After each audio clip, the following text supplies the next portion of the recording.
Oh, there's Dino. Hi, everybody, and welcome back to Roll with Advantage. My name is Felicity, and I have Ryan here with me, who's normally our host of Roll Call, but today I get the honor of hosting it because we're actually having an interview with Gideon. So, Ryan, how are you feeling about that, giving the seat over to me?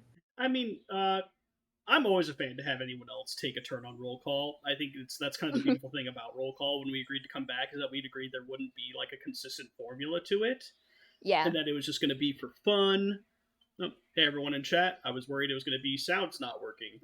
or something like Been there that. Yeah. before, but Yay! yeah. So anyone who ever wants to host or do anything like that, I'm always happy to share the seat with. And you're someone who's been a fan of especially the new format of roll call. You were very supportive when I Hmm. wanted to do it, and all the episodes we've had been great. So yeah, I'm very excited to see what you and Rachel, who came up with a Yeah. lot of these questions, came up with. So I'm very excited. Plus Gideon, very near and dear to my heart. So Yes, yeah, yes, yes.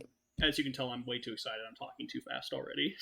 No, I do the same thing. And also for everyone, yes, Rachel was originally supposed to be the host today, but she's had just a lot of stuff come up this weekend. So I just took it off her plate for her. But most of the stuff is actually Rachel's content along with the other people from Evrand. So, Love you, as I'm Rachel. going to, yes, love you, Rachel. As I'm going to say again, we're having an interview with Gideon for those who have been and haven't been keeping up with Evrand. There's been a lot of stuff going on with Gideon beyond just like being resurrected, class changes, technically race changes. I mean, technically you didn't change races, but technically did. Yeah. So there's been One a lot going on with Gideon. one of these days he'll take a day off or a vacation or something. Yeah, we'll see, because there's still tabs open for this man despite everything that he's gone through. Yeah, yeah, he's a But workaholic. he is. That's so true. But I'm gonna start off with I think it's an easy question. But so far, what do you think is your favorite part of the campaign? I mean, are we talking Maybe it's not an specific easy moments or question. like what makes the campaign the campaign? Like something more like Um, metaphysical. I guess it's kind of up to you how you like to answer that question. I mean, I think definitely, and this is going to sound really bad, but I mean, there's so many great parts of Evrand, so it's hard to narrow it down to one. But I think the thing that makes Evrand really special is like the individual relationships that everyone in the party has with each other, and the fact that we're allotted the time to make sure that like in a lot. Sorry, I'm gonna backtrack a little bit. Are you So good? one of the things I don't like about a lot of TV right now, there's like a lot of big ensemble shows, like take NCIS for example, where you have like a team of six people who basically are like your main characters who are all on the same team trying to accomplish the same task. For the most part, there's some exceptions, but for the most part, it's like, ooh, this is the boss man. Everyone respects him. Everyone kind of looks to him like they're some sort of like a father figure or leader type character, and they all want to earn his respect. And then like, ooh, here's the bad boy loner who everyone also respects, but like they try to get him to open up. Like it's like the individual relationships aren't so much there versus like everyone's Mhm. relationship with that person is the same. And I think that Everin does a really good job of showing that like Enid and Yrsa's relationship is different from Gideon and Enid's relationship, and Yeah. Basil and Gak versus Gideon and Gak. And I really like the fact that we've really had the time that John has allowed us to spend 3 hours straight just having talkie talks Mhm. and being able to establish like not only who are these characters but who are they with each other and how well do they respond to one another. So I mean, just to simplify the answer, I guess it's the very layered team dynamic. Yeah. Yeah, that's so true. I feel that way, and I don't even know how to like describe it as probably as well as you do, but I do feel like and obviously every D&D group, it's like the players are like obviously the DM runs the game, but like the players are running the game. But there's something about Evren that feels very in particular about the players and the characters and how they are shaping the story. It's kind of crazy because I don't know if it's that each backstory is so woven into the present story like in the I don't know but I understand what you're saying that like it feels like each character like everything matters so much, but also their interpersonal relationships and how different and unique each one is can affect the story as well, which is really cool.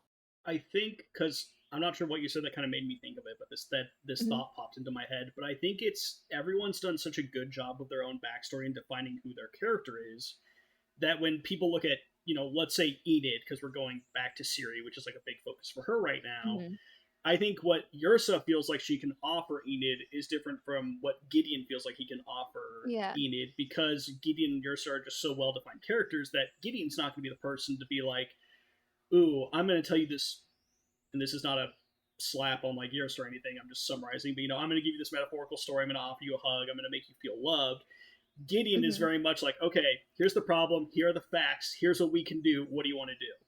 How do you want Because to fix this shit? yeah, Yeah. because he's a problem solver. Like that's what he Right. does. Is he's just Mhm. very kind of like to the facts, straight to the point. Well, let's get it done. And I Yeah. think that that's a good thing. I think That so too. everyone is just so well defined by who they are that the conversations they have with each other, even if it's the same topic, they don't feel the same because the Yeah. approach is different. Yeah, it's like everyone gets to play their strengths, not just in combat, but in our interpersonal relationships, and I really like that. Yes, well said. You helped me get there. It took me a while, but I was like, I feel like I'm trying to say something special Well, we here. both talked. You helped me get to a realization, and I helped you, so Yeah, it's we all discovered even. things along the way. Yeah, Um, so now that Gideon's kind of reached this place, he's got a whole different, he's kind of changed his class somewhat like three-ish times technically, because if you count the subclass sure. change, along with just everything that we've just discovered about his life and his family and like the family that is left over. Um, where do you see Gideon going in the rest of the campaign? Do you have any plans, or are you kind of letting it ride to see where things go? I think that there's multiple answers to that because, like, one, I think Gideon is still kind of torn between like what he feels he should do versus what he feels the right thing to do is, because it was very hard. And John and I talked about this after the session, and I think he mentioned it in Stars and Wishes post session. But I know that he was very surprised that they didn't go see Gideon's uncle during that Hmm. session, or like he's surprised that last session wasn't getting to the Rock and going and find Gideon's uncle. Hmm. And I think for Gideon, he's in this place where he's learning a lot about like his history and his people, and he wants to be a part of that because Gideon's never been a part of anything outside of back when he worked on the border guard and then obviously the Seekers of Insania. But otherwise, it's always just kind of like been him, and he's been alone. And now he has this Hmm. whole legacy he's tied to, and he wants to kind of know more about that and learn about who his people were.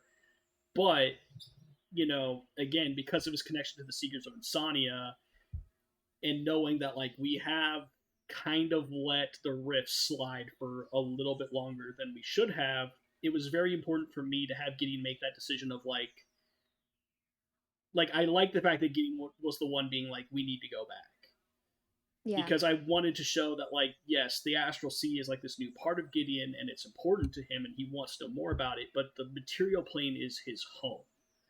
Like that's really where a lot of his love is. So in terms of the future, I think there's going to be a mixture of Gideon trying in his spare time to figure out, what can he do? Maybe a few more trips to Lady Gemcloaker in order to learn some things. Hmm.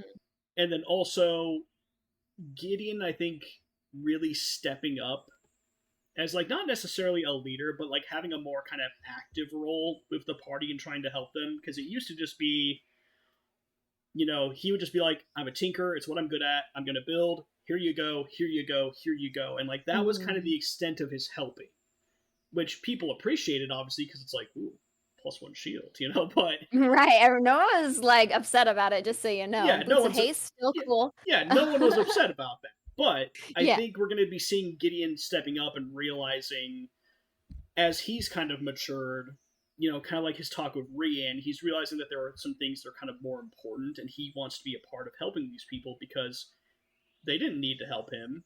Like after everything Yeah. that happened with Ishta, had they just been like, "Well, good luck to you, but we're not getting involved," I mean, he wouldn't So have you blamed would them. Right. So you would say his values have kind of shifted through everything? I think he's starting to realize. I mean, yes, and I think he's starting to realize that like there's the end goal, which is important, but how we get there matters too. Yeah, that's interesting. And I think Okay.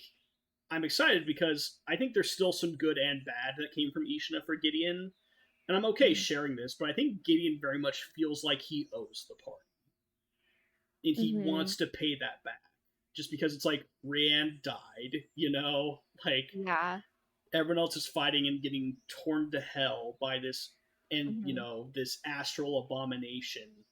It's hard for him to not feel indebted to the party, which is why coming up, you and I have already talked about this, and I won't go into details, but like, you know, he's going to make some pretty big offers to Enid in terms of helping her because he feels like he has to, and he wants Mhm. to, but he also feels, you know, what's what I'm looking for, compelled.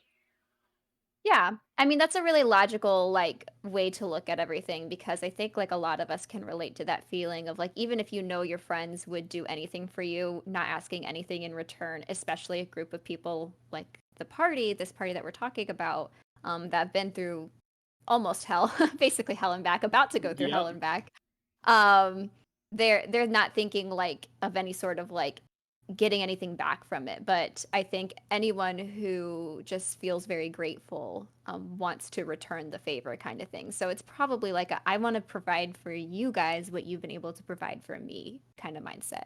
Yeah, and he's still going to do it in his own Gideon way, by all Yeah. means. Because, like I said, it's not like he's going to suddenly become like a Ursa, who's like very thoughtful and very emotional. Although we've always seen bits of that from Gideon, although they were kind of harder to Hmm. see or they were more Yeah. rare. And I mean, he's going to be trying to do that, but again, it's going to be in that Gideon approach to things. Because, like, I don't know when Rian's going to lose his mind in Siri, but like that's coming at some point, I'm sure, He is Joe. currently losing his fucking mind. I think we And can all tell that. I'm very excited for Gideon to be the one to try and calm him down because I don't know if that's going to Mhm. help or not, and I'm excited to see Yeah. how that plays out. You know what's so funny?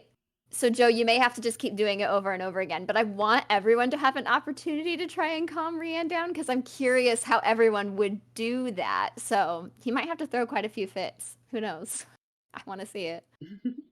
Um, but I'm excited to see Gideon's approach to that as well. Thank you. Um, but talking about how Gideon and the important how Gideon has shaped the party and this whole story and how he will continue to shape it, I want to lead to this other question. So I'm kind of altering two questions that Rachel had prepared. That's more of a question that I'm curious about, specifically in relation to Enid and the rest of the party as well. Okay. But there was an opportunity that you almost took where the first time has Gideon died a second time? No, just one time Just the once. when Gideon died, when it's disintegrated, you were kind of on the fence and you were almost decided completely to come back with a new character.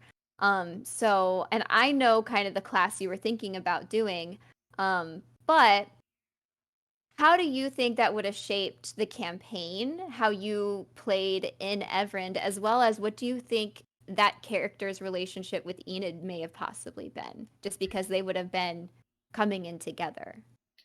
So I think that when a character dies, I think that from a storytelling perspective, it's really hard to tell what the best decision at that point is. Mhm. I would argue the easier decision is just to bring the character back, because then, in a way, it's almost like it just didn't happen. Because you know, like Mhm. the consequence of that person dying is gone. They're alive. They've returned. And so the way, like, you know, had Gideon just like, you know, had it just been like a blade run through his gut and Basil was able to cast Revivify, totally fine. Like, you know, that's part of the games, it's part of the mechanics, that's how it works. The fact that he was disintegrated, you know, and it would take like a ninth level spell to bring him back. I was talking to John because I was like, I'm worried about setting the precedent that the party's able to undo this at their current Yeah. level, because then, you know, how do we take anyone dying moving forward like very seriously if we're gonna find a way to undo this? Because then, like, all of a sudden, if Rian died, it's like, well, why don't we just go do that again, you know? Mhm. And Yeah. so, again, talking to John, I think it worked out really well that he had a really good approach for how it was done. And it's now been confirmed, like, okay, the next time someone dies or something like this happens again, we can't go to Lady Chenfolk to fix it. And so with this new character, that's sorry. This is kind of a long segue into your No, you're question. good. Take your time.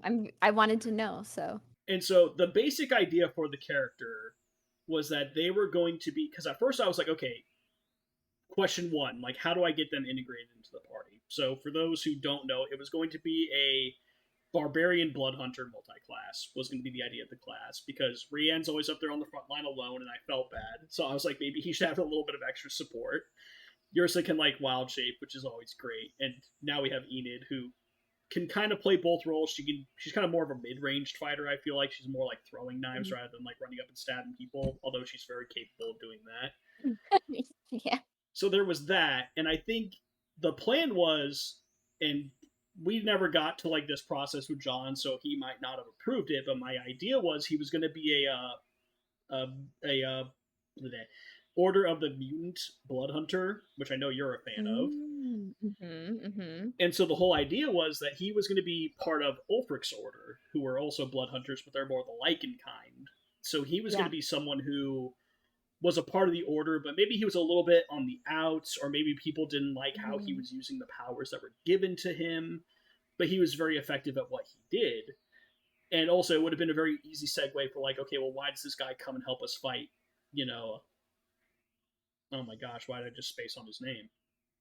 Vampire I Lord. wanna I wanted to call him Cazador. It's, Blackmore. Yeah, what's his first name?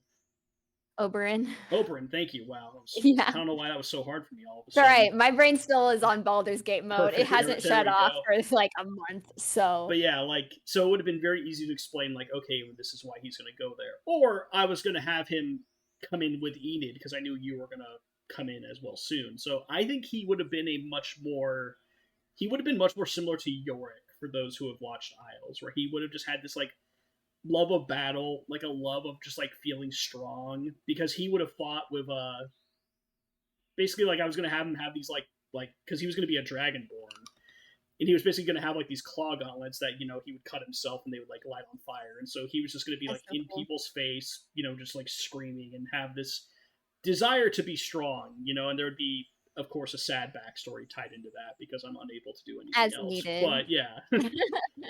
I think Enid would have really liked him because I think he would have just been very simple but in a good way, like Yorick, of just very much like I imagine like if Enid was like sulking about something, he'd show up and he would just be like, "Do you want to talk about it or do you want to just drink? I'm fine either way." Oh, Like I think he'd perfect. be that kind of person to Yep. where it's like, "Hey, I get it. Sometimes I'm like, fuck off. I don't want to talk. So we don't need to talk if you don't want. But Mhm. do you want to just drop it off? Do you want a drinking buddy? Like that kind of would have been his vibe. And I think Yeah. that would have brought a little bit more. He would have definitely been a character who brought more levity because Evrand is a very sad group at times, full of very tragic Yes, people. we are. And so I So think, sad. yeah, I think he would have been a very good palate cleanser, and also just a Mhm, very big shift from like Gideon as well. So yeah, mhm. in terms of how he would have affected the entire campaign, I don't think I've thought about the character long enough to really answer that.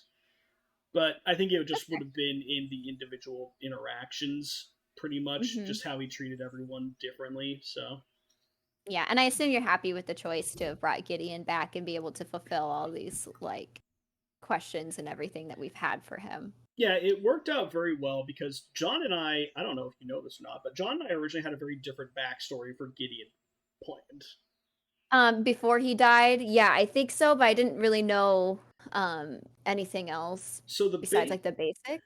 so the basic idea was that Gideon, was a product of like these experiments on like multiple people, but he was the sole survivor because the heroes from like the past different campaign showed up to help him, which that was just a fun little tie-in. They were never going to show up as far as Yeah. I'm aware.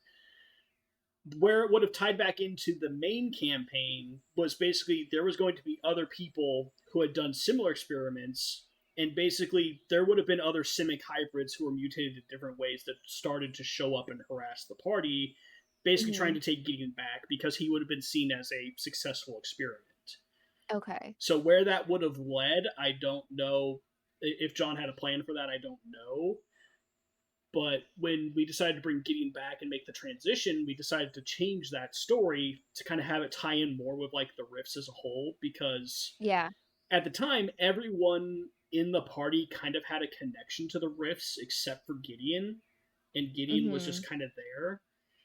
And we also felt like, and this was a mistake on my part, that like Gideon was the first time I've ever done a character with like the amnesia background, where like he kind of doesn't know who he is, doesn't know where he's from, and I think that that was a mistake on my part. I don't like not on John's. I think that was a mistake on my part because Mm-hmm. he had so little to work with in terms of just like past events. To where I mean, he still worked as a character, but it was a lot harder for me to draw upon anything because I had a Yeah. very limited window of like, well, this is when he was free and experienced the real world versus this is what happened to him before. And so it Mm-hmm. was very hard for me to kind of take Gideon and figure out how I wanted to play him. And Mm-hmm. so when John kind of suggested the idea of like, well, yo, what if like he's actually the only member of the party who's like from a different plane? Like, what if he's from the astral sea? And I was like, I'm listening. And obviously, it worked out and it became like Yeah. very interesting. And I think it was a much better direction for the story as a whole. Mm-hmm. So yeah, that's just a little fun fact. I don't think that really related to your question, but No, that did. I mean, I had some follow-up questions to it. So yeah, that is really neat too. I asked that one already. Let's see. Um, I guess this one. Okay.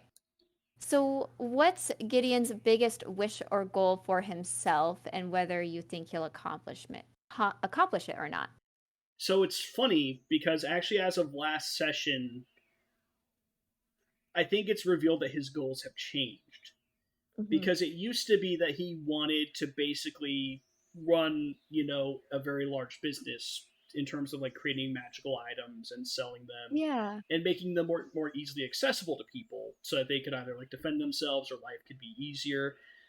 And while this was something I also talked to John about was like I really liked that idea for a character, but like once I actually put it into practice, I realized that there wasn't a lot to really play with that though, because I didn't want to take half an hour of a session being like, oh, I'm gonna go make trade deals with this businessman and have that be in character, because like even just describing it, that sounds incredibly boring, especially for like Mm. everyone else around. And so I was like, Gideon needs to find something else that he really wants to do that's important to him.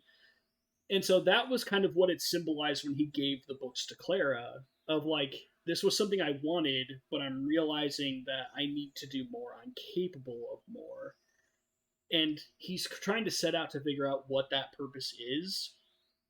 So, I Hmm. mean, right now, he wants to save the world, but beyond that, he eventually does want to go find and meet his uncle, learn more about his Yeah. people, and then from there, I think he just really kind of doesn't know right now, which is why I think he's kind of Hmm. putting all of his eggs in the party's basket, is because he just wants to help them and kind of have that purpose.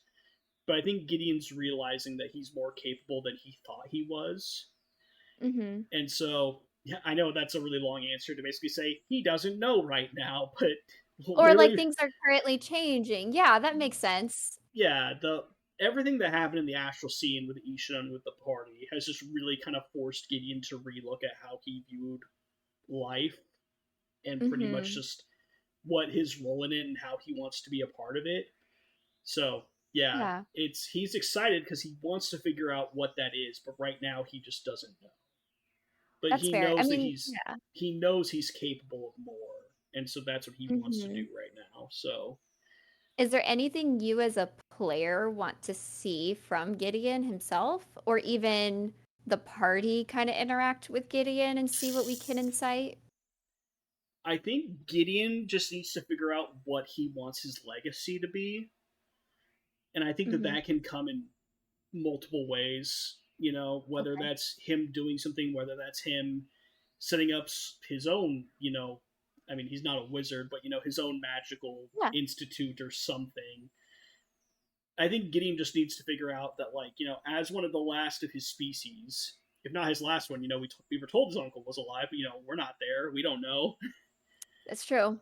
and it's like I think Gideon just wants to figure out like when I am gone, what am I leaving behind? Hmm. you know. And I think that he's been thinking about that ever since his first death with Oberyn, because when Yeah. Basil told him that he died, I think Gideon felt very unaccomplished in his life at that point. He felt like he Hmm. hadn't come closer to his goals. He felt like, the party would remember him, which was very nice, and like Adina would remember him, Mm-hmm. but he just wanted to do more. Like he wanted to leave something behind that would shape something moving forward. And I think that's the Mm-hmm. big thing with Gideon is he's always trying to find a way to make things better or to improve or to help people. And so I think he needs to figure out what exactly that is. And I'm very open for that going in multiple directions. And I think finding Mm-hmm. that is the journey for Gideon right now.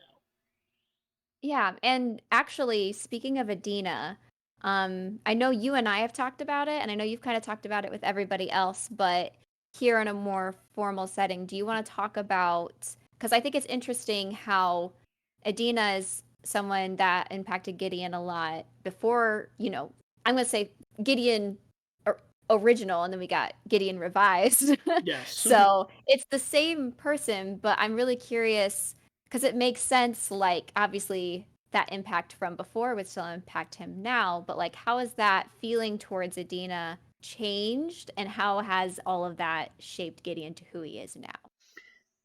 Adina is a very interesting NPC because you and I had not talked about Adina at all. I knew you were coming into Evrand to play Hmm. for what was supposed to be one session that turned into three, I think. Three. But Yeah, it was like three. yeah, but sorry. I Uh, was happy to have joined for three we sessions. It were was great. happy. We were happy to have had you. And at that point, Gideon was still very short to trust. He still was very cautious around everyone. He always assumed that people had something negative to say about him. And, he just didn't. It's not that he didn't like the party, he just didn't trust them. And so Hmm. I think, especially after everything that happened, I think it's so funny that the Adina arc has actually changed Gideon on so many levels with people not Yeah. realizing, I think. Hmm. Because there's been a lot of callbacks to that arc in the past few episodes. First with talking to Rianne about Lot, and then obviously calling Adina back last session. And I think the big thing for Gideon was seeing this person who had suffered, and the wound was as fresh as it was going to be. Like they literally found her like under a cart, bleeding out. Like she was alive. Like I think she had, I don't know, like you were down some HP, but it's not like you were on like death saving throws. I don't No, remember. yeah. She was just like unconscious, I think, or something. She was Yeah, level 2. I don't remember anything. Wind could have killed her, so it's been well over a year at this point, so it's been so details I'm a long. little foggy on. Yeah, same. But they helped her, and it was like they've taken the lives of like, and I think she referred to like the mercenaries or the bodyguards helping her as like her friends. Like I think she referred to them as people that she worked with like somewhat closely, if I Yeah, recall she had correctly. connections with them, yeah. Yeah, this wasn't just Soldier A and Soldier B. Like they never got named, but clearly these were people that were important to Adina. And so again, like that wound was going to be as fresh as it could ever be, and like she was hurt. They had stolen from her. They had taken potentially her legacy, like the stuff that, like the books of her family business, where if she didn't get them back, like the whole thing was going to go under. So like Adina Mhm. couldn't have been in like a much worse position than that one. Mhm. And for Gideon to go through, in his mind, he was like, we must, justice. We'll wipe them all out because these are murderers. We're going to Yeah. get her everything she's owed, and we're going to get her back home because we're the good guys. These guys are the bad guys. We're the good guys. And when there was that big debate about what to do with Lot, we're like, Gideon, obviously, like he at the time he would have been just totally fine with executing him, but he was like, Yeah. okay, the guy surrendered. He should go to jail then because we're civilized people. And so the fact that it turned into like this debate, I'm sure you remember, but Gideon was like, well, let's be honest. Adina's the only one that really should be able to decide. She's the one that's been the most hurt by this individual. Mhm. And so Gideon was stunned for her to be like, I can't remember exactly what she said, but overall she was like, well, let him go to Wobrooke, like let him do his time. Because like even going to, was it Wobrooke? The first, Bro, that's a good anyways, I don't remember. going to that first city, Wherever he I'm was pretty sure it was going. I'm pretty sure it was Wobrooke. But anyways, to send him Yeah. back, to trust him to turn himself in, to trust that he wouldn't hurt any other people, and to, have him pay back his crimes that way. Gideon was very confused by that because he just couldn't Hmm. understand like how Like, was Lot the one who specifically shot or hurt Adina? I don't know. But again, like, he was there. He willingly participated. Like, he was a cause of this. He probably shot someone. I doubt his hands Yeah. were clean from that whole affair. And the fact Mhm. that she could be like, I want this person to have a chance to be better was very surprising for Gideon because he just couldn't fathom because he had been free for, well over a year at that point, and he was still very bitter by what Mhm. had happened and how angry he was and how weak he had felt in that moment. And so the fact that Adina had the strength of character to push past that was very interesting for Gideon. And it's why he talked to her like the talk that the two of them had about like, hey, you're alive, but like the fight's not over yet. You need to, move on with your life. You need to rebuild. You need to be happy again, because otherwise they win. Like they're dead, but they're not gone. And Mhm. I think that when Gideon was saying that to her, the reality was he was saying that he was trying to say that to himself because Yeah. they weren't gone for Gideon. Like those ghosts were still in his head, and he didn't want Adina dealing with that. Mhm. And so I think that the further that Gideon traveled with everyone and learned more about the world and himself, I think the more that he came to understand and respect what Adina did. And I think that just legitimately she's someone who, however much longer Gideon lives, I don't think he'll ever forget Adina because of just Yeah. even because she affected him so much without trying. Right. I hope that little Gideon and big Gideon get to meet. That'd be really sweet. Oh, absolutely. We need some fan John, art. make it happen. Yes, I love it. Cute, cute. Okay, so I do have some questions from our wonderful DM. So he had some specific Oh, things he wanted John. to ask you. Yes. So first one, what NPC do you think Gideon likes the most and why? Well, oh, Dina's off the table because I played her, so fair enough. a Um, John Rand NPC. I don't know if I can pick a singular favorite. I could probably pick a top few if that's acceptable. I mean, John can yell at you later about it. that's fine. I'll just put him on mute. So I think there's a. I think it's like he always liked her, and everyone has loved this NPC. But I think Gideon has gained more of like a true reverence for Lady Gemcloak, to Mhm, where I'm very excited to see the two of them talk next time. Now that Gideon's been to the Astral Sea and he's felt this connection, and knowing how separated she's been from it and how long, I know I made it seem like a really easy decision for Gideon to just prioritize the material plane and to go back, but it wasn't. And so the mhm, fact that Gemcloak has been down here for hundreds, if not 1,000 years or more, I can't remember. Like, he feels really like sad for her, but at the same time, he's so grateful that it's like you prioritized so much by doing this. So mhm, where again, I'm just really excited for the next time they talk because I think that will be a very enlightening conversation. Because mm, even though the last time he talked to her, he like knew he was from the astral sea, it didn't really mean anything to get him at that point. He didn't understand what exactly that meant. And now that he's been there and he's felt how the sea connects knowledge and information and everything, he's almost like I think Gideon misses it already because I imagine that he had a yeah, connection to it that the others didn't. Even though it wasn't like super specifically said, like I think Gideon could just like feel that magic and that connection in the air, which is what he criticized Ishna for not being able to feel because she wasn't mhm, from there. So yeah, so Gemcloak obviously always a top one. Gideon will always kind of owe Romulus for being one of the first people to really give him a chance at being like a normal person and giving mhm, him a job and responsibilities. And Romulus was pretty much the whole reason that Gideon started his quest. Because Romulus was like, look, dude, like, I don't know what you're going to do, but you can't do it here. Like, you're surviving here, but like, you're not living. You need to go out and figure yeah, out what you want to do.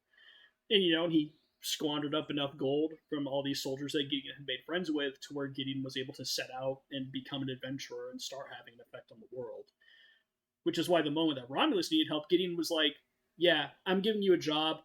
I'm not even talking to everyone else. I don't give a fuck. Like they can argue with me if they mhm, want. You have a job here. You have a place here." yeah, Because this was a guy who took a chance on Gideon when he had no reason that he needed to. He just did it because he Mm-hmm. felt it was the right thing to do.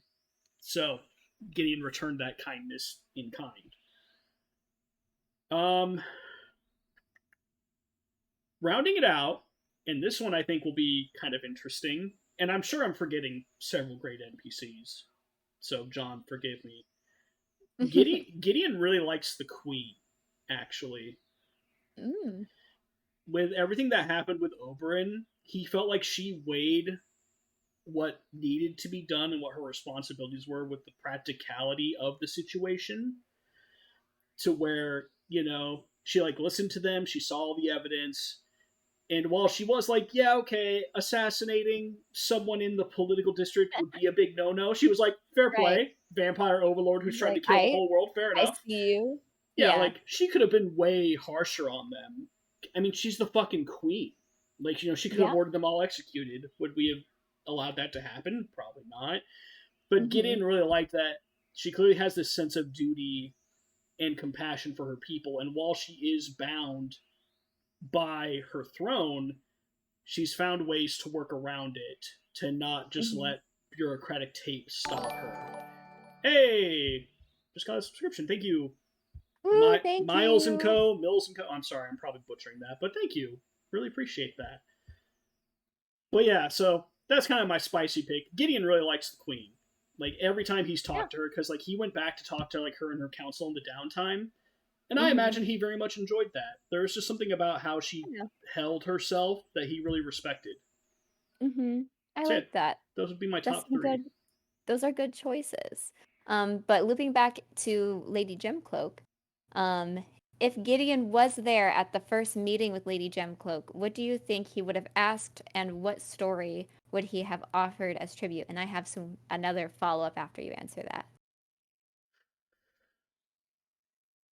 I'm going to answer the second part because it's the easier one. I think he would have told the same story. I think it would have been told a bit differently because Mm-hmm. the the last story that Gideon offered was basically the story about him and realizing that like yes, he made it through, but perhaps he didn't learn the lessons he was supposed to and he still needs to finally like prioritize that. And I think it Yeah. would have ended more on like he got through it, he's making his way in the world. Nothing's going to stop him. Look out. There'd almost be more of like a swagger to how Gideon told the story because Yeah. you know, he hadn't quite been humbled yet by that point. Disintegrate will do that to you. Disintegrate will do that to you, yeah. In terms of the question he would have asked, I think Gideon would have been torn between wanting to know who he was, to where, like, hey, where am I from? Who are my parents? How was I taken? Like, something like that. But I Mm-hmm. think he would have, because Gideon is very unhealthy and pragmatic this way, he probably would have asked something about the rifts and how to stop it because he wouldn't Yeah. feel fair if everyone asked questions about the rifts and then he just didn't. Mm-hmm. Like Yeah. again, he would just be like, "Well, that's not fair. Everyone has personal shit they want to know about. Right. Like everyone has things that they want to talk about. Like, how could I, put myself up on like this little pedestal and ask for something selfishly? And I think now Gideon is realizing that he could do that. Like, the party's understanding to like what he needs and what he wants. But Gideon's always going to be himself, and he's always going to have those mental roadblocks he's kind of put into his head, where he can go around them, but he's going to bump into them Mm-hmm. a few times before he figures it out. Yeah, I get that. My follow-up that this made me think, because even though I know like the whole Astral Sea stuff got implemented into Gideon's backstory after Disintegrate, so that would have been after the first time they met with Lady Gemcloak Yes. anyway. So I know if we actually played it out, this wouldn't have happened. But assuming that we would have already known, or like there had already been a plan in John to make Gideon add the whole Astral Sea stuff when they met Lady Gemcloak. I'm wondering, would Lady Gemcloak have like noticed something about Gideon? Like, and maybe we would have found out all that stuff at that point too, which would have been very interesting. I imagine that because that was always the thing, was Gideon's face was the dead giveaway that there was something off about him because no one Mm-hmm. looks like that. And so I imagine it would have been the kind of thing to where Lady Gemcloak would have had an interest in everyone. Probably could have sensed the divinity off of Basil by being the Raven Queen's Mm. daughter. Could have sensed that Ursa was a Rift Warden, etc., etc. With Gideon, it's more obvious of just like, the hell is that? And then, kind of zoning in and figuring out like, Yeah. oh, that's interesting. Mm-hmm. So where, yeah, I'm sure that would have come up much sooner. I think it still would have required a story and an official question, but I definitely think it probably would have been like a Yeah. little bit more of a raised eyebrow, especially since it's something that is a close subject to Lady Gemcloak as well. Yeah, and see, that's what makes me wonder if it would have been more something Lady Gemcloak wanted to learn and inquire about Gideon. Like, do you know where you're from? Because like Lady Gemcloak's like also so connected to the astral sea that maybe for her it's almost like a piece of home that she's like finding. I don't know. That's only something God John can answer Yeah, for us, but it just I made me think a little bit. I like to imagine, and this is something that I'm okay voicing, but yeah, I imagine that Lady Gemcloak is someone that is doing her duty and doing what she believes is right, and as the stars have foretold, by like being on the material plane to help us deal with the rifts. Hmm. By the end of the campaign, and it was something we were going to potentially do sooner because Gideon, I think, has brought it up question wise a few times, but he really wants to get Lady Gemcloak back to the Astral Sea Hmm. because Gideon has been alive for a fraction of the time that Lady Gemcloak has, and has only recently learned about his home there and what happened. And even though there's like no one's really waiting for Gideon in the Astral Sea, like no one really knows who he is or where he's from and all that stuff, but he still has that connection there. Whereas like Lady Gemcloak was like there was reverence around her, like that she was someone who had a big influence and a presence in the Astral Sea to where like how could you not miss that, especially now that Hmm. she's kind of just in this ice castle, almost just like forced to just be like a watcher and an observer from like far away. Yeah. So yeah, like again, I don't think that that's not going to be like Gideon's big like end game goal, but he definitely wants to figure out like once this is all over, like we need to get her home. Like it's not fair. Yeah. Well, that actually flows into John's last question Ah, here of when everything is all said and done and Gideon retires, what do you think he will do? So maybe it's in combination with trying to get um Lady Gemcloak home, which we might technically have to do that before we close all the rifts though. Well, I guess we could just we got fly the our Nautiloid. nautiloid up into the yeah, I was like, I guess we just fly the nautiloid up into space. But yeah, what do you think? Do you have any thoughts on that or anything that you're like, in theory this sounds nice, but I don't know? I think that Gideon would certainly talk to the party about wanting to, potentially claim ownership of the Nautiloid and use it I to think go they may back. let you. Yeah, I would hope so. But They may just be okay with that. I mean, it's pretty cool. I don't know if I'd be It- okay with giving up my share of it, but I mean, Eden doesn't know how to drive it. he'll She'd teach just you. be like, "Can you just pick me up and we can hang sometimes?" You know? But yeah, like right now, like assuming we don't go back to the Astral Sea the rest of the campaign, which I don't know if we will or not. I feel like we will.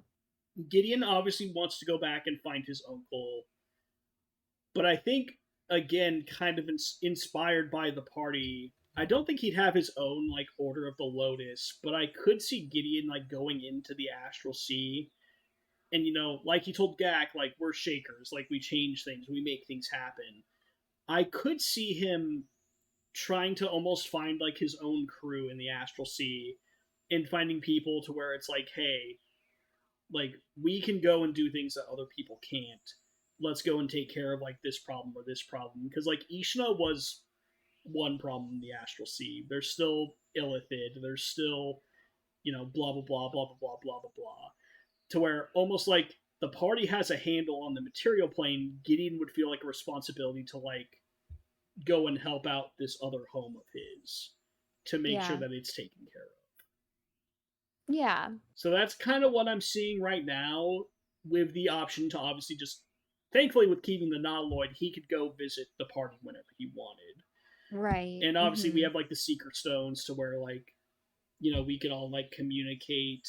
You know, so yeah, like that's kind of what I'm thinking right now. Is I do think that Gideon's story like epilogue wise, I think it almost requires him to leave. Mm-hmm. And I And think like just do that, yeah.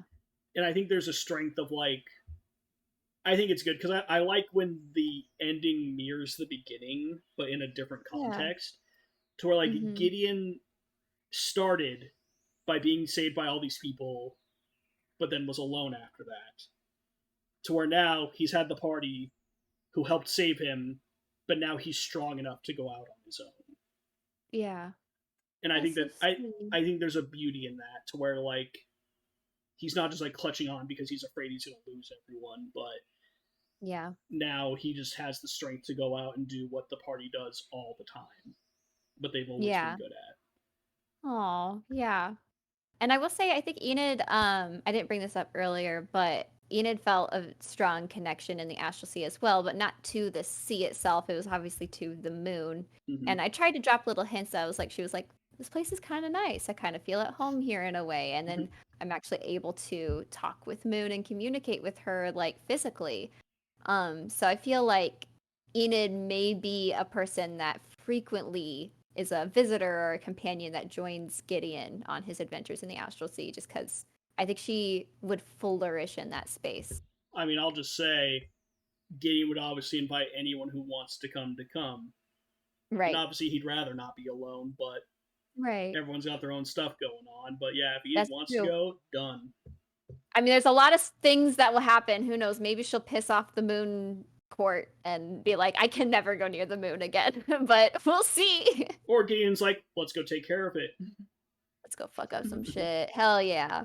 Enid's very Um, ride or die. Gideon is also ride or die, just in a more like yeah. nuanced context, I think. Yeah, But he he's just like, won't just drop everything to do anything, but yeah, he's like, hang on, let me finish this chapter, then we can go. yeah, give me a minute. Nah, hang on. Got to pack overnight. Right. Toothbrush. uh, Okay, I do have our next segment here, which is the party members all wrote something pretty nice about no. you. Not about Gideon necessarily, but mostly focused on Ryan. But is there anything you wanted to talk about with Gideon in particular, or the campaigns, or John as a DM, or any of us players before we move on? Yeah, I mean, before I get a bunch of compliments, I'm gonna dish some out real quick. Yeah, of course. For John, I think that Evrand is able to thrive as well as it does because of him. I think in the hands of a less talented DM, I think that there's a lot of great story moments that would have fallen to the wayside. The thing that I think John is really good at is restraint. Like, I love the fact that he's willing to be hands off for like 2 hours while we all just talk to each Yeah. other and get our feels Hmm. out. He doesn't feel like, okay, well, not enough's happening. We need to progress. We need to go. We need to go. Like, I love the fact that we're always apologizing for like, oh my gosh, I'm so sorry. I have like 3 things to do, and you're like, ah, oh, and I got 5, and ah, oh, and I got Yeah. and I got 2, Hmm. and he's just like, it's fine. Like, just keep going, because like Hmm. John trusts us that he knows it's going to be fire and it's going to be great. Yeah. And I think Hmm. that trust is just so important.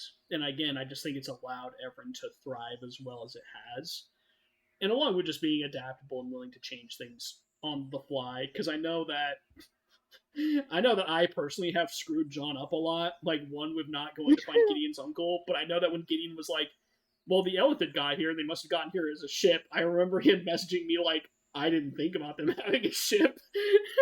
So like, I don't know how we were supposed to get to the Astral Sea, but I know that the ship was not what was supposed to happen. That's so But he funny. was I like, don't "But know. that's gonna be badass." So he let us do it, and he was like, "And it makes Yeah, sense." And like, and it was cool. it was So super cool. The ending to that episode is one of my favorite endings to an Evrand episode. I agree. It felt very Marvel Heroes kind of thing. That was my friend Greg. Hi Greg. Yeah, Hi, like Greg. he started watching Evrand, and I think that was like the first episode he watched was concluding into that. And I remember being like, Hmm. I'm gonna need to explain what that was about. But he was like, it was pretty cool, but yeah, I have no idea what's going He's like, on. I'm lost, but I'm down. And I was like, there was Illithid down there. We fought them. Never found their ship, so we went back to look for it. He was like, oh okay, like. And so I really like the fact that John does. He never just says Hmm. no because like, well, that wasn't the plan. That wasn't my idea. Like, if we come up with something, and he's like, well, shit, that could work. He's just like, all right, well, Yeah, time to make new yeah. notes. And I think that that's just wonderful because I think that's one of the things I struggle with as a DM is just having that like freedom of The flexibility, thought. yeah. Yeah, the flexibility. And then I mean, going to everyone else in the campaign again, just I think everyone being so nice and kind and willing to communicate and discuss things. I think it's allowed for such great character interactions. I think everyone clearly loves their characters and like what they bring to the table, and so because of that, I think we're all motivated to like always step up our games because it's like, oh man, Yeah. that talk with Enid and Rian was so good. I gotta nail mine next time. And like, oh man, Basil and yours, oh that was crazy, crazy. Oh, Gak and Gideon, like who would have thought that that would be like such a pair, the two of Right. them. And it's just every time that the relationships develop, it just really like it blows me away just how complex everyone is. Because I Mm-hmm. mean, genuinely, like there's no like weak link in Evrand, you know? Like there's no I one who agree, doesn't yeah. put as much effort in as everyone else, in my opinion. And Mm-hmm. it's crazy to see that level of just like commitment and talent in like a whole party, DM included. And I think that that's what's Mm-hmm. always made Evrand like super super special. Um, All-Star Squad. All Star Squad. I will also say, and we don't need to get super into this because you and I have talked about it a little bit, but in terms of Gideon and the party, I think I'm most excited to see his relationship with Basil and Enid develop. Mm-hmm. Like, I have some stuff planned for the two of them where Yay. I don't know if it's going to go well or not, but I think it's going to be an interesting story. So I'm excited to see where that goes. I kind of have stuff with everyone planned, but those two I think are a little bit more spice to where, like, I Spicy. think I'm ready for the spice. it could go very badly, and Mm-hmm. I'll cry, but I'm I'll also curious. thrive. Feel that. I mean, that was me and Rachel last session. We were crying and thriving at the same time. So we were like, we know this is necessary for like the payoff that we want. Spoilers, that they're not gonna stay broken up. Crazy. What? Who would have thought?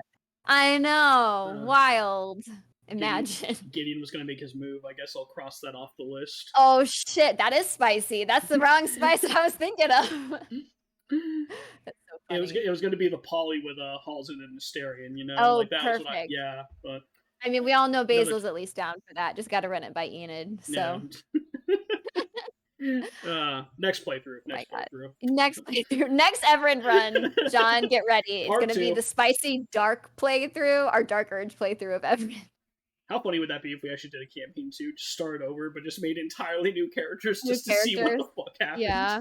Oh my Uh, god. That'd be wild. that'd I be mean, a it's kind funny of what experiment. happened with John, right? Kind That's of. that's technically true. Yeah, I forgot about that. Are we the dark urge playthrough? Probably not. I think the I last don't think campaign was. so. Yeah, I'm I pretty don't think sure we're we're not. dark enough. Lot would No. definitely be dead if we were the Dark Urge Oh playthrough. yeah. Yeah, Dina would probably be dead. That's true. Blackmore would probably still be alive. We'd probably be working for him, to be honest. Probably. Gabriel wouldn't be in our house, that's for sure. True. Um, Anywho, you're wonderful, Ryan. So I'm gonna You're get us started off breathtaking. with oh, thank you. Um, but I do have a lot of compliments here for you. So I'll go ahead and start off with Kayla's. So Oh, love you, one of my Kayla. so this is Kayla. One of my favorite things about Ryan as a player is that he is extremely good at checking in on other players.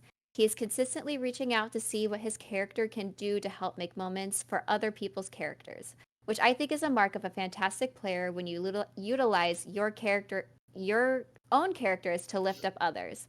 He's really good at planting seeds for bigger moments down the line that shine a light on both characters. Not only that, he's really good at reaching out to just check in with people in general, whether it's how are you feeling about your character or how are you feeling about life. He is a wonderful friend and is always there to support and to spitball ideas with. It's always fun to theorize what comes with Ryan because you always know he has a huge theory board ready to whip out at any moment. He's a good guy who cares a lot about his family, friends, and our lovely games together. Well, thank you. Yeah.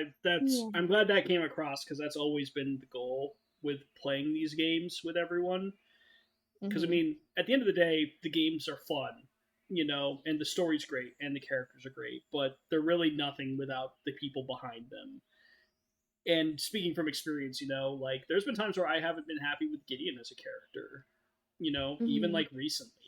to where I'm just like, man, I just don't know if he's working or not. And being able to Mhm. like talk to you guys and talk to John, and just knowing that everyone's on my side and everyone is like listening and wants to help, it doesn't get any better than that, to know that there are people sitting across from you who their goal is your happiness, you know? And I think Mhm. that people take that kind of friendship for granted, and I've tried to never do that. I don't think you have, yeah, and I think that's also really clear, and I relate to that feeling. I think I've had that the most with early days of Bianca, of just like, "Is this working? Is this really, like, meshing and everything?" But I've had that with Lila and Enid too, Enid already, so where you're just like, you have your doubts about how you're playing the character and everything, so it's always nice to So have a team of people backing you up and everything. I swear I was probably annoying everyone so much at the beginning of Evrand, because I was like, I want Gideon to come across with like that smart archetype, but Ryan's not that smart, so I had to figure out how to play smart while not being smart, and also magic not being real, so I can't even like do research. And so I would message people and I'd be like, quick I can't even do question. research. Yeah. So I would like message people and I'd be like, quick question. Gideon, is he obnoxious? Does he come across like a know it all? I'm trying to avoid that. And everyone's like, no. I'm like, all right, cool. You know? Yeah. I will say, for playing 2 smarty pantses in Illica versus a dumbass in Evrand, that has been so nice, because playing, like, in Illica for, like, so many years, I feel like I sometimes know more than the characters know about Illica, like, history-wise, or just, Yeah. like, religion-wise and everything. Because I mean, half my characters are part of the history. So coming into Evrand, where I know next to nothing besides what I've been able to remember from watching the campaign, I'm like, Enid's gonna be dumb because she doesn't know shit, and I don't want to try to know shit. She's got no education, basically. So I relate to that feeling about Evrand, at least. So, I'm sorry. but Can I take a super oh right yeah, turn real quick? Just because yeah, yeah, I don't know why this was so funny to me, and even Joe laughed at it. But in Isles of Iberion, when we went to the City of Radiance, and Yorick got told by the Wild Hunt, like, hey, you need to go kill this guy. And so he's talking to the party and has like his chalkboard or his whiteboard where he like laid out the plan. Like, yeah. I loved that. It was like, I think it was like River who was like, well, what do we know about City Radiance? And I was like, yeah, Joe, what do we know? And Joe went on this whole explanation, which was beautiful. And he did it for like 3 minutes.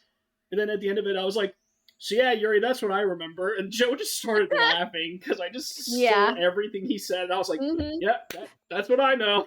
That's what we know. And I think that was just, Such a good I moment. think that was the great difference between Gideon and York. Is as Gideon, I'll try to come up with some sort of an explanation that at Yeah. least sounds reasonable, even if it Yorick's doesn't. like, this is what I got. Yeah, York's just like, well, that's what I heard, but I don't know. I didn't write the book. I wasn't there. Right. I wasn't there. I didn't do it. Not my history. But speaking of all of this, what's so Yes, funny is Nick's little blurb is also about this, what we're talking about. I also So love you, Nick. I love you Nick all. says, yes. Nick says, I'm really impressed with how Ryan protests intelligence with Gideon. He's said before that Gideon is much smarter than he is and struggles to portray that correctly. However, I think Ryan does a great job with it. He knows what Gideon holds important and gives the information so much weight that Gideon feels incredibly logical and intelligent. So there. Now you can pat yourself on the back. You've been doing a good job, no matter how many questions in your head you have about it. Uh, that Yeah. that's good. It just reminds me of that moment when they were making the quelling cane, and Gideon Mhm. and Claire were running into difficulties, and Gideon starts going on that whole explanation of like an arch. We need the magic to like hold itself in place because otherwise it's just releasing too much. Because I was like, oh, arches, those are real things. Like I can kind of use that concept. And then Rachel out of like Gideon, and Claire was like, that makes sense. And Basil out of nowhere is just like, no, it doesn't. What the fuck are you talking about? And we just like both look over at her like, but like we just didn't What? even know what to say. Yeah, I was legitimately baffled in that moment because it's the first that time was someone's funny. just told Gideon that he's wrong about something. Like, that doesn't work. Like that doesn't make any sense. I don't know why. Just that moment lives rent free in my head. That was just Yeah, really I'm funny sure to there'll me. be more moments like that too, especially with Basil at your side. So, all right. So Joe's words for you. By far, my favorite thing about Ryan is his ability to take small threads during RP and weave them into such big ideas for characters. He has such a great attention to detail and does a wonderful job picking up on small details and working with someone during RP to turn those into big concepts. Another thing outside of D&D, he is just such a caring guy. Whenever I'm going through a tough time, he'll reach out to me and check in, or if not, that check in. I'm sorry, Joe. I don't know what you're trying to say there. Check in, or if not, that sends me an article or a YouTube video. So basically, when you send those, or something that will take my mind off whatever I'm currently going through, it means the world to me, and I don't thank him enough for being so considerate and conscious of how I'm feeling, which is so true. Joe's not wrong.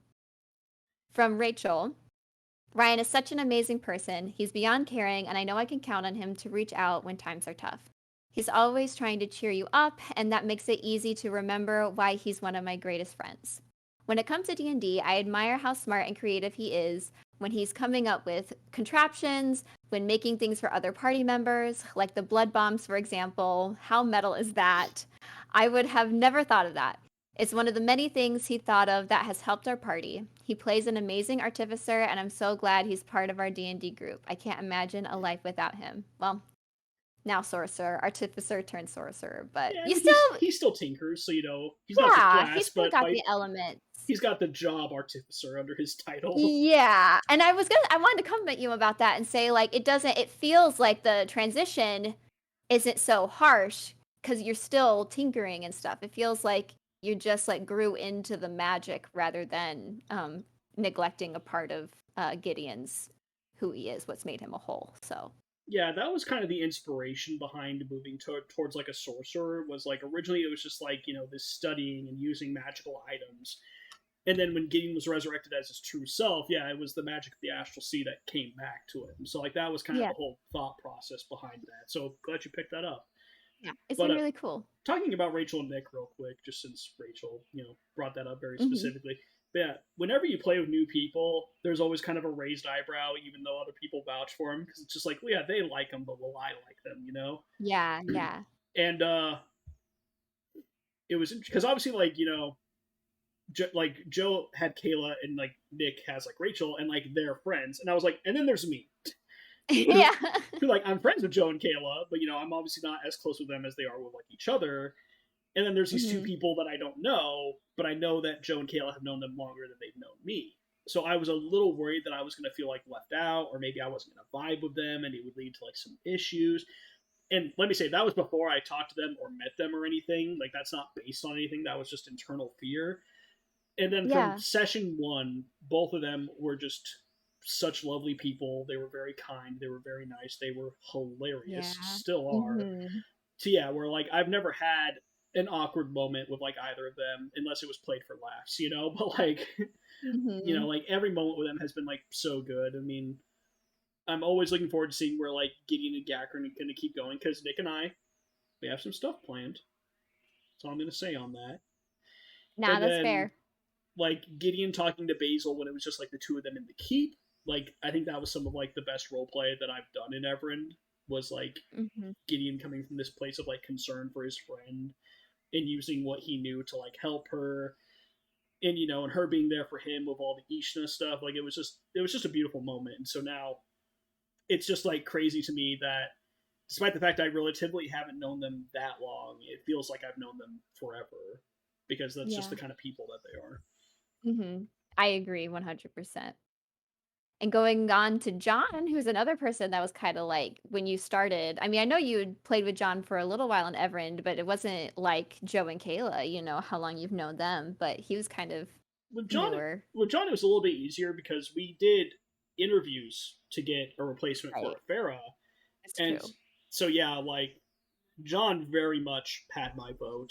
I was like, this guy sounds fun. He sounds creative. He seems like he's a good communicator.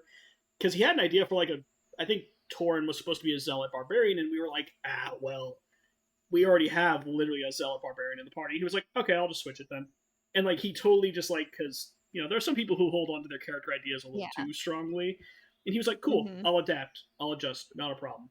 Just like it wasn't even a problem for a nanosecond in his mind to make Yeah. that change because this was a character from like a past campaign he had done, or Torn was like a recurring Yeah. character of his or something. And just fun fact while we're talking, one of the people that we interviewed, one of the reasons why we voted no on them was because they wanted to bring a character from a past campaign, and they talked about integrating like old backstory stuff, which isn't the end of the world. But I was like, this is someone who they played like 3/4 of a campaign with. They're not going to be satisfied Yeah. by having to adapt this character into our campaign. No, it's a whole different like universe and everything. Yeah. Yeah. So yeah, and with John, yeah, that just like wasn't an issue, and just yeah, kind of like we said, that flexibility and that adaptability, I think, is one of his greatest Hmm. strengths. So, anyways, sorry, just I wanted to would get that agree out with that. there. Yeah, no, for sure. So now for him to compliment you, Ryan, what is there to say about you other than you are such an amazing person and friend? I'm so grateful that I've gotten to become your friend over these past couple years. I can always count on you to be there when I need you, check in on me frequently, and just be someone who I can talk to about almost anything. Oh, and someone I can ask anything about, any questions about movies and TV and get an answer. Not only are you such a good friend and a fun person to hang out with, you are also such an amazing D&D player. Joining Afera and playing with you for the first time, I knew you brought something special to the table, and now that you have been in Evrand for these past couple of years, I couldn't imagine the game without you. Your quick wit with lines, beautiful in-character speeches, and the game intelligence is something to be inspired by, and I always am. I am so glad you were able to join my little campaign because you have made the game so great. Thank you for being you and for being such a good friend. So that's Ryan. You Not mean Ryan, that's John? John. I'm something wrong. I don't know why I can't think of words anymore. This is why I write them down. So Fair. what I was gonna do for mine is I was like, well, I don't know how long this is gonna go, so maybe I'll just make a list of things that are wonderful, and then I wrote a paragraph. So basically, Ryan, as a friend, you are thoughtful, intentional, and you make physical distance between all of us feel smaller. I know when we speak, whether it be about small, important things or bigger issues in life, that that I also can't write, Joe. In life, that when I speak with you, I know that I have been truly heard. I think everyone feels this way as well, and all of that carries over into D&D too. And basically, I just kind of echoed what everyone else is saying because clearly, Ryan, if it hasn't been made like perfectly like clear and everyone's saying it in every single speech, you are able to connect with people so well. I know we were talking before we started all of this about how online friends are real friends. And I think you are probably the first person I think of when people ask about my online friends because it you feel so near somehow even though like we've never met in person. None of us have met you in person yet. It doesn't you make that distance feel small. Like I feel like you're only a second away from me because kind of in a way you are, and that's the beauty of like having an online friend. And I really appreciate you checking in on my life, and I appreciate that you open up about your life and like letting me in, and seems like everybody else as well. And it's just been such a pleasure. It always has been. And I have really appreciated you in my life, like sincerely. I feel like I've leaned on you a few times. I hope you feel like you've been able to lean on me. And I know Without you know question. this. Yeah, I know you know this, but like this is such a safe space for you here. And just I'm so glad you're here and being able to create these wonderful stories with us or just play games. And because like even without D&D, you know we'd be friends. So I think that's one of the coolest things about RWA. I mean, it was just, I remember it was middle of the pandemic. I was between jobs at the time because I left a very toxic work environment because I just couldn't do it anymore. mhm. And I was taking a little break for like some me time because I just needed to kind of get my head back on straight. And I remember I was just like, I'm just going to check Roll20 and just see if there's any games that are open. And I saw one for the Explorers of Efera. And just, I know I've said it a million times, but just who would have thought applying to an online game with people that I had never heard of, never met, didn't know from Adam, would end up being like one of the, core memories of like my life, and without a doubt one of the best decisions that I've ever made because of Yeah. just the people and the experiences. And I'm in agreement with you. Even if RWA ends one day and like we stop playing D&D together, like it won't ever end. Like the relationships and the Yeah. connections we've all built, like that's not something I'll ever be able to walk away from. Like I don't care if I'm 80. I agree. It's just I want us all to be old and wrinkly and still playing some game about hell Illica or yeah. Evrand, and we know all the history, we're gods at that point. No, I I'm want it. absolutely. But yeah, Perfect. I think we're all very like-minded people where I think at the end of the day none of us want anyone in our lives to feel like they're alone or they have no one to depend on. Yeah. And I think that everyone does a wonderful job of making sure that everyone's okay to the best of their ability and checking in and making sure that they are heard, they're loved, they're acknowledged because sometimes that's just what you need to get through a day is just to feel like someone's Mhm. there for you. And it's one of the reasons why I've always tried to reach out is because in my life I never want anyone that I consider a friend to feel like they're alone because there are worse feelings than feeling like you're alone. I want you really achieved that. I really, like I said, like with the whole like I feel like you're only an instance away. Like you have done an incredible job. I just really want to like make that known to you that like the effort you put in is felt and I hope you feel it back. I do. I know that excuse me. I know that if I ever really needed anything from anyone big or small, it would be done, no questions asked, and that just that kind of love can never be really expressed, you know. Yeah. So But I yeah, love and thank y'all, you so love you so much, Ryan. including everyone not in Everin, just everyone on the server. I love you Yeah, guys. everyone in RWA, and I love this little community we have, our little family, and, I just wanna say thank you again, Ryan. I know I'm hosting this one, but roll call wouldn't be here without you, so really, as much as it's everyone's thing, it's your thing, Thank and I'm you. excited for more episodes, and if you ever need me or Rachel to host for you again, because, I mean, we still got Yorick stuff True. coming up. And Gideon stuff isn't over, so I'm sure we'll have to revisit this again. And I'm excited for that. If I But can say yeah, real quick before you do an yes, outro, please do. I Yeah. will say the tentative plan is the next episode. We're probably going to have Kayla on to discuss Nalpine stuff. I imagine that will be Hmm. sometime after the next episode. It was going to be after the final trial, but basically it'll be once the tournament is over because that's such a Hmm. big moment for Nalpine. So we're going to have Yeah. a big kind of retrospective on Nalpine that I'm really looking. Oh, geez, sorry. That I'm really Okay, looking that happens forward to me at to. the worst times. Yeah. Yeah. After that, probably gonna have another episode with Joe because Isles is approaching its 100th episode, I think, or it's getting close to it. We'll have to ask Gemma, but yeah, I think Yeah, so. regardless, I think it's gone on long enough that a retrospective is in order, even if we're not at episode 100. Like, the end of this Yeah. arc is probably also just a good time to kind of reflect and look back, because I don't know when the next arc Hmm. will end. I'm guessing Hasbin's Hollow is going to be a minute, so. Yeah. And then we'll want a spotlight with Twig then too, That's, probably. yep, I was just about to segue into that, then there'll probably be Twig after that, so those are kind of the next three I have planned. But like I always say, the beautiful thing about roll call is it can be about anything or everything. If someone just wants to get on and just have a discussion about D&D, or Hmm. hell, if you want to talk about Baldur's Gate 3, whatever, I don't care. Right. I host, so we I can do whatever we want.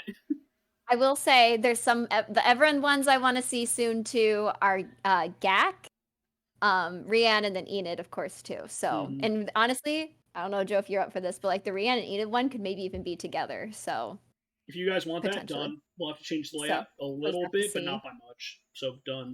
If we even want to do that, we could also do separately if we feel like it needs to be. But I want to see a Gak one really bad because I feel like he's gonna go through some changes here soon. So 100%.